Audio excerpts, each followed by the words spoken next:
नमस्कार, मी पद्मावती। आज मी तुम्हाला मालवणी वाटण दाखवित आहे। तर त्याचं साहित्य बघूया। इथे मी 1.5 वाटी ओल्या नारळाचं खोबरं किसून घेतलं आहे। इथे मी 1.5 वाटी सुक्या नारळाचं खोबरं किसून घेतलं आहे। 2 वाटी कांदे उभे चिरून घेतले आहे। 30 लसणीच्या पाकळ्या चिरून घेतल्या आहे। 2 इंच आल्याचा तुकडा घेतलेला आहे। तर आता आपण कृतीला सुरुवात करूया। इथे गॅसवर तवा गरम करत ठेवला होता, तो गरम झालेला आहे।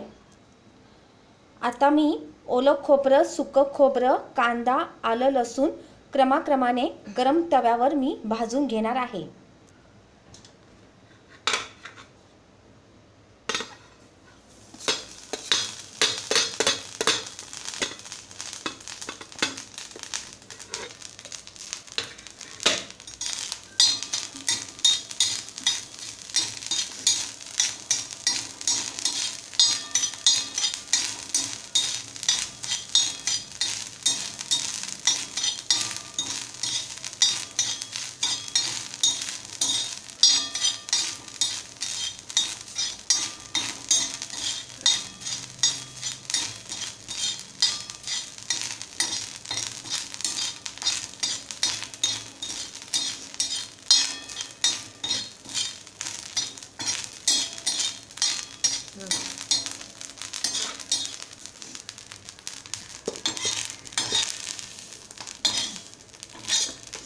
ओलं खोबरं भाजून झालेलं आहे आपलं।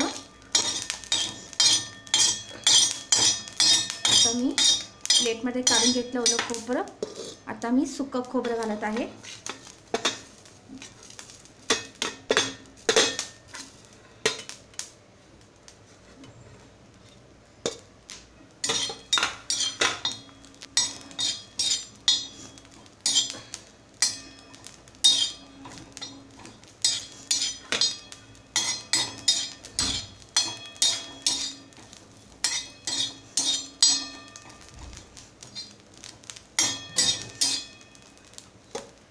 सुकं खोबरं भाजून झालेलं आहे। आता मी प्लेटमध्ये काढून घेत आहे।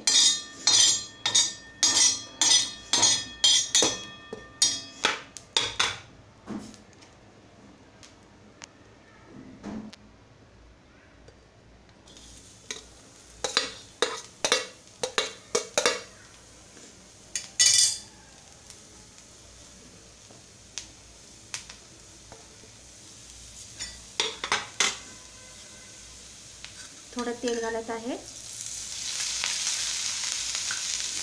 आणि कांदा लालसर होईपर्यंत आपण भाजून घ्यायचा आहे।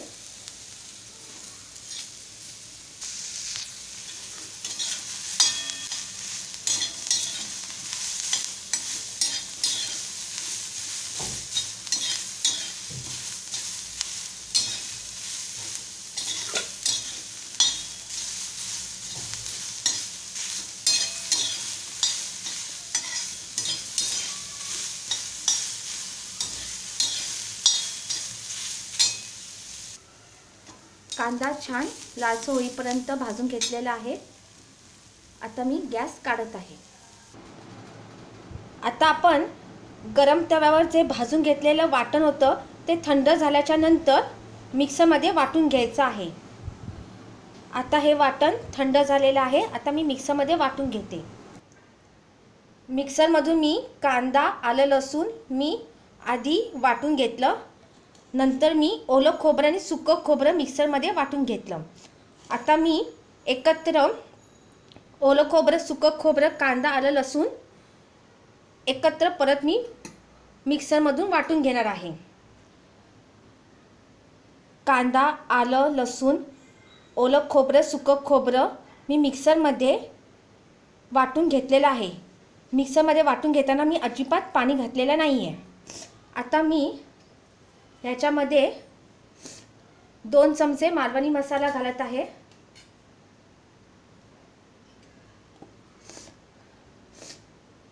दोन चमचे मालवणी मसाला घातलेला आहे आणि 1 चमचा मीठ घालत आहे।